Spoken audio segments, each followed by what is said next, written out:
Esu tikra, kad tau teko girdėti, kad raudona mėsa sveikatai nepalanki, žalinga ir nerekomenduojama vartoti sveikatai palankioj mityboj. Dėmesio, tai dar vienas mitybos mitas, kurį turime paneigti. Raudona mėsa perdirbta sveikatai nepalanki, tai yra rūkyta, kaip pavyzdys, tačiau jeigu mes turime jautieną, kuri yra liesesnės dalies, mes galime iš jos pagaminti sveikatai palankų patiekalą. Kviečiu tave išbandyti šį receptą. Jeigu patinka jautienos patiekalai, spausk like ir dalinkis su draugais, rašyk komentare, noriu daugiau mėsos patiekalų. Gaminimas be galo paprastas. Tau reikės 500 g maltos jautienos, geriausia pasirinkti liesesnės jos dalis, pavyzdžiui, kumpinę ar nugarinės dalį.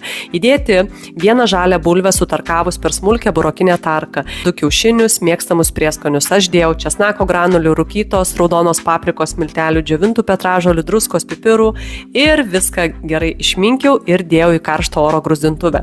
Tu gali kepti ir orkaitį 180 laipsnių temperatūroje 15-20 minučių. Taip, jokių papildomų riebalų, jokio čirškinimo, jokio stovėjimo prie keptuvės tau nereikės. Liko nuo pusryčių tiesiog perlinių kruopų, dėjau į lėkštę, kad patiekalas būtų subalansuotas, jam trūksta dar pusės lėkštės daržovių.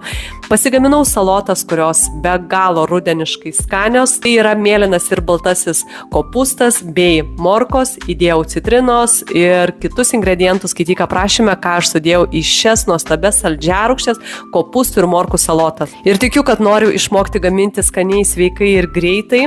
Kviečiu tave įsigyti sveiko maisto gaminimo kursus, kurie iš tikrųjų parodo, kaip gali būti lengvai, skaniai ir greitai paruošiamas sveikatai palankus maistas.